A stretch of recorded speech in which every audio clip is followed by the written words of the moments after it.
I'm Tony Scott with bnetTV. We are here at the Broadband World Forum in Amsterdam for 2012, and I'm speaking with the Interoperability Laboratory from the University of New Hampshire's Timothy and Lincoln. Gentlemen, how are you today? I am doing great. How about yourself? Great. Doing well, Tony. How are you?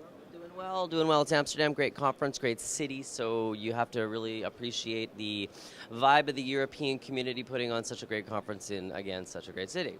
Yeah, definitely. It's been a great conference. A lot of vendors, a lot of service providers. Great chance to have some awesome conversations with folks about the certification program. So overall, great event. So let's break right into that. Let's talk about the certification and why the university is actually attending, why the academia is attending an exposition like this. So the University of New Hampshire actually has been running the Interoperability Lab for about 25 years now. We work in a number of different technologies from physical layer all the way up through protocol layer. And we are completely industry funded, although we are a nonprofit since we're part of the university. And we are really aiming at trying to make technologies more interoperable and actually easier to deploy for service providers and customers. I'm going to let you weigh in on that. Yeah, the university is definitely, it's a student workforce that we use at the university. The students are our primary force that is able to learn also the devices, but also help out with the protocol development that we've had. The student body is an excellent resource that we have, and overall the lab being a third-party independent lab resource, a lot of your vendors, your service providers all come in because they know they can trust the work that we do. So let's jump right into the idea of who developed the certification program for Broadband Forum and the standards that are being deployed through the lab, where the third-party valuation comes into play. Yep, so we work directly with the Broadband Forum. I don't know if you saw the announcements in June where they announced our selection as the test lab, and we've been working with them even before that to help develop the test plan. And then since June, we've been working with them and a number of vendors to actually get the 5 first certified companies out there. So what does that certification program look like when an external company comes in and says, okay, here's my equipment, go for it? Well, right now what the program is going to do, it's not only going to check out the actual CWMP, which is your CPE WAN management protocol that TR69 is all about, but it's also going to check out some of the underlying protocols that are in the actual TR69 specification. And what that's going to do is take it to the next step for a lot of these vendors and also service providers so that they know the devices that they're getting out of the program are going to be top-notch. They're going to be at a certain level that's going to bring the whole industry up that one level. What does a time valuation timeline look like for a company who comes to you and says, okay, we're ready, we've tested, we've done all our internal stuff, now we're ready for our certification stamp of approval from the university? What does that look like? What does that procedure look like? Okay. Well, right now, it's probably going to take somewhere in the order of a few weeks to get actually certified. Obviously, the devices that they bring in, each one of them is different. There's different model types in TR69 because there's a whole different range of devices we have out in the industry, including the residential gateways. You have IPv6 phones or IPv phones, and you also have things such as femto devices out there. So you've got a lot of different device types that they can bring in.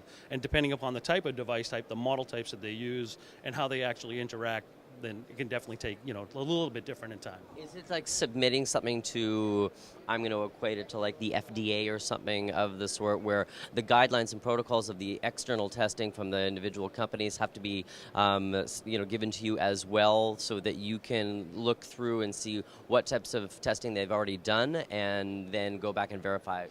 So all of the testing is actually done and performed by our engineers. We do work with the company to get a lot of technical data about the device, obviously, to make sure that we're operating it correctly and stuff like that. All of the test cases and test procedures are actually defined by the Broadband Forum that we supported that effort over the past year or so. So what's the evolution of this program inevitably look like? Well, right now we're in phase 1 of what we're calling the BBF 069 certification program. Phase 1 is primarily dealing with the TR69 standard. It's dealing with the protocol and also the RPCs that are in that particular standard. The next phases that they're talking about right now, and this is something that's going to morph and change as we go through the standards bodies of the Broadband Forum, is they're talking about actually tackling some of the data models, the different data models of some of the different devices that I just mentioned. There's a lot of work there to be done to make sure that all these vendors are able to actually, conform to the actual standards and specifications that they have for all these data models. And then the next phase is obviously we want to make sure that the service providers are getting all the different features and functions that they'd like to see as part of a certification, such as diagnostics, making sure downloads happen, things along those nature. What is the pipeline inevitably going to look like in let's say 12 to 18 months, when you've got a tremendous amount of companies that are coming to you for multi-device certifications, and what is that sense of backlog going to look like?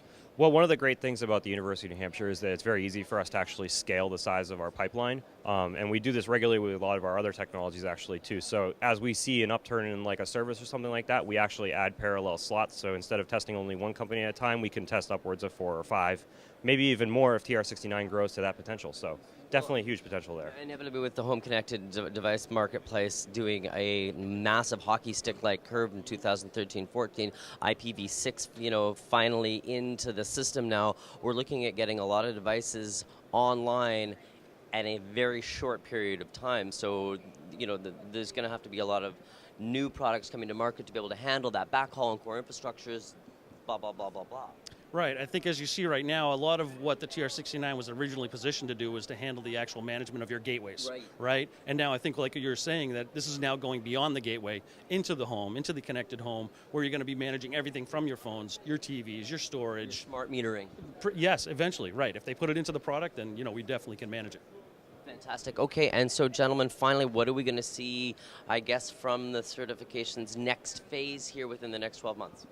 Well, the next phase, really, as Tim was alluding to, is just going to continue to add to the test cases, look at some of the new technologies that are coming out from the Broadband Forum, such as the DT schemas and advanced data models and stuff like that. And then also, we do follow what the operator members of the forum really are asking for, so we take into consideration their requirements and stuff as well, too. So I always say this, one last question. Why is it important to come to the Broadband World Forum? Why is it important to be connected?